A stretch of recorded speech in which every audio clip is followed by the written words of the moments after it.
Hi, this is Brenda Metcalf with the Environmental Education Council of Ohio, and we are doing another Eco Career Chat. And today I have with me Joyce Martin. And Joyce, would you like to tell a little bit about your job title and a little bit about yourself? Sure, be happy to. I'm retired right now for the last couple of years. Prior to that, I ran a for-profit consulting firm here in Columbus, Ohio, as well as in Washington, D.C. I've done a lot of things prior to that, but always I've been an environmental lawyer. And I've been on both sides of the aisle. By that I mean defense and plaintiff side, and have enjoyed it immensely. Now, currently, it's a difficult time for environmental issues in general and environmental law, but it's always important and it's always a good dedication of one's life. Fabulous. So I'm assuming obviously you need a degree to do your job, and if so, what is your degrees? I've got an undergraduate in English and math, and then I've got a master's degree in American history, which was just fun to get. Then I've got a law degree from the University of Minnesota, which was not fun to get, but it is a prerequisite to being an environmental lawyer. So we got through that and have used that degree ever since. Very good. So was there something in high school, a class that you took or an aha moment that led you to this environmental path? Not really. In high school, I wanted to be a teacher, and my first job was as a teacher for junior high, probably the most difficult job in the world. After that, I was in a small town in Minnesota, and the federal government was going to bring in a very adverse use to a neighborhood. It was a maximum security prison.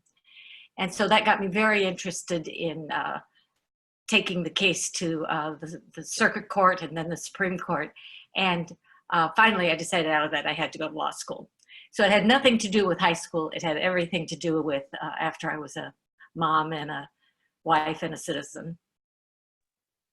So as an environmental attorney, what would your normal daily schedule be like? You know, it just depends on, as I said, I've been on both sides of the aisle and I've worked a lot for government.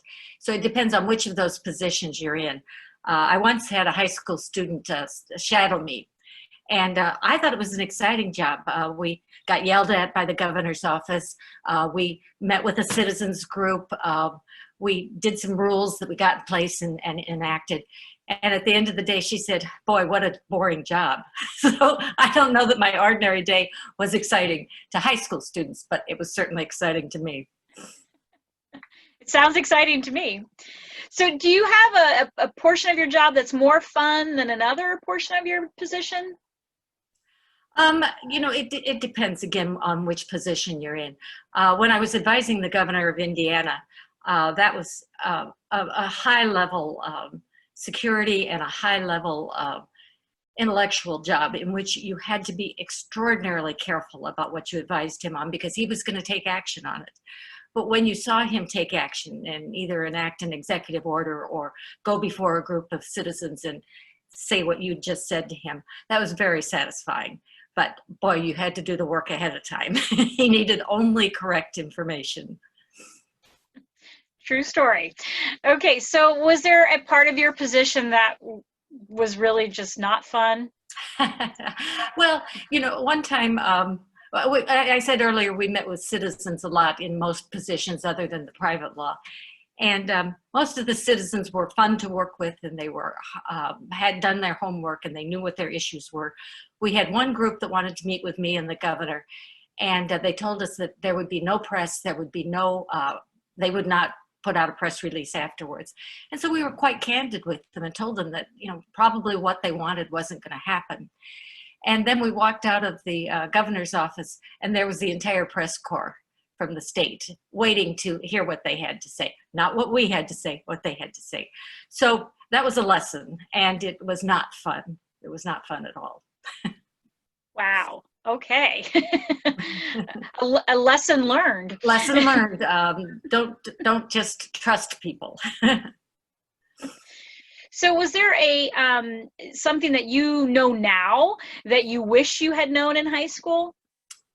I wish I had known the variety that law offers to people, you know, not just in environmental law, but in tort law, in ethics law, in business law, in securities law. And then apart from the law, all the things that you can do for other clients and other firms and other employers. So that, you know, so as a general category, law is an excellent field to go into if you're willing to be flexible, because it has a lot of variety and a lot of opportunity. Very good. So did you have to do any kind of volunteering or internships or anything like that that would have made a difference? I was commuting between a small town, the one where the prison was coming in, and a larger capital of the state. And so I didn't have the opportunity other law students have to do a lot of volunteering and a lot of internships and associateships, summer associate jobs. But I did get to work with a young lawyer who had taken two cases to the Supreme Court. And he'd done this just on sort of chutzpah and doing what he did, which was know it inside out. And he taught me a lot. That was all volunteer, but it was wonderful to work with him. Good learning experience, I'm sure. Oh, yes, very much so. So obviously, since now you're retired, but do you know of other opportunities that students could shadow an environmental attorney, and how would they go about doing that? I think the best thing, the easiest place to start is with the environmental organizations. Here in Ohio, we have the Ohio Environmental Council. In Indiana, it's called the Hoosier Environmental Council. And then those are the biggest in the states. And then there are smaller groups, and there are national groups like Sierra and World Wildlife. Working for them, you'll have a lot of work, you'll have a lot of meaningful work, and you'll learn a lot. And then if you decide you don't want to work in the nonprofit arena, that's fine. It will always look good on your resume, and it'll always give you experience you can use in other contexts. Good advice. So, and do you have any other last little bits of information or wisdom that you would like to bestow upon us? Well, you know, life is funny. You think you know exactly what you're going to do as a senior in high school, and you don't. You don't know what's going to come up that is just going to light your fire and make you want to do it the rest of your life. And you shouldn't be so rigidly in a path that you can't see those opportunities and see how perfect they are for you. So I'd say that my little tidbit is be open to opportunities, and when they come, throw yourself into them. That's perfect. Absolutely.